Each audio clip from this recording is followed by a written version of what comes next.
बच्चों, आप सब इतिहास का पहला पाठ मध्यकाल की घटनाएं पढ़ रहे हैं। मध्यकाल की घटनाओं में आज मैं आप सबको पढ़ाऊंगा सामंतवाद का उदय। मध्यकाल में सामंतवाद का उदय। मध्यकाल में समस्त यूरोप अंधकार के युग में आगे बढ़ रहा था। शिक्षा का प्रकाश चर्च और मठों तक ही सीमित था। लोगों का जो जीवन था बहुत ही कठिनाईपूर्ण व्यतीत हो रहा था। उसी समय मध्यकाल में एक नई राजनीतिक व्यवस्था का उदय हुआ जिसे सामंतवाद कहा गया। एक नई राजनीतिक व्यवस्था का उदय हुआ जिसे सामंतवाद कहा गया। यह सामंतवाद लैटिन भाषा के फ्यूडम शब्द से बना है। लैटिन भाषा के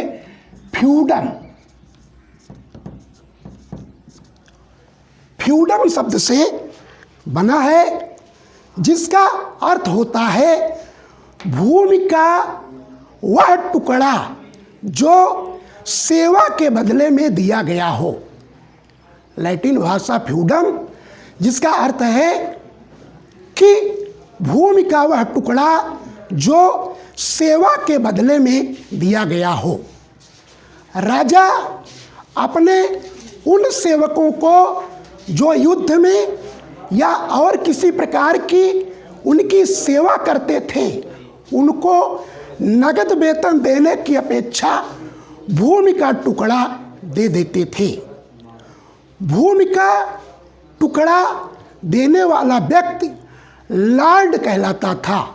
भूमि का टुकड़ा देने वाला व्यक्ति लॉर्ड कहलाता था, और जो भूमि का टुकड़ा प्राप्त करता था उसे वेसल कहा जाता था। यही जो वेसल होता था वह सामंत कहलाता था। यह जो सामंत होता था अपने राजा का स्वामी भक्त होता था। राजा का स्वामी भक्त होता था सामंत।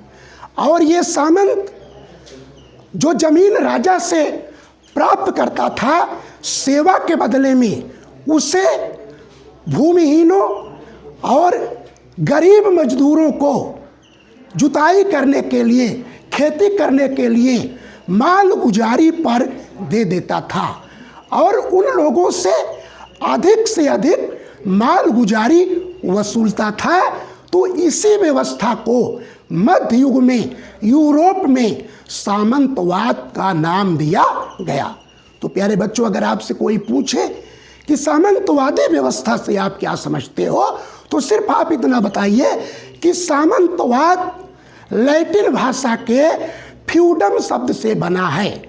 फ्यूडम का अर्थ होता है भूमि का वह टुकड़ा जो सेवा के बदले में दिया गया हो। यही थी सामंतवादी व्यवस्था।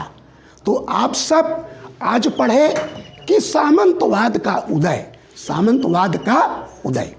आगे हम आपको पढ़ाएंगे मध्य युग का प्रभाव।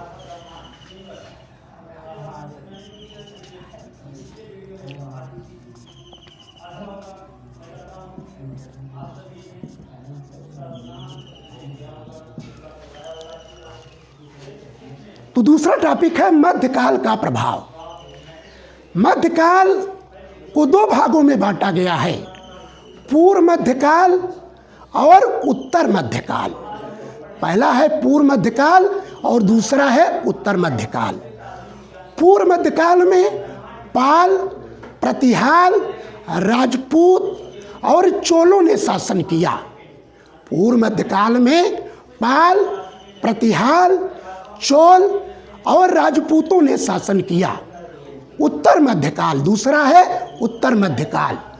उत्तर मध्यकाल में दिल्ली सल्तनत, बहमनी और इसके साथ साथ विजयनगर और मुगलों ने शासन किया। तो आप सबको आज हमने पढ़ाया कि सामंतवाद का उदय और मध्यकाल का प्रभाव। तो प्यारे बच्चों, आज आपको सिर्फ इतना ही पढ़ाऊंगा, बाकी कल आपको पढ़ाया जाएगा। आप सबको जो वीडियो के माध्यम से मैं नोट भेज रहा हूं, आप सब कॉपी पर लिखते चलिए। धन्यवाद।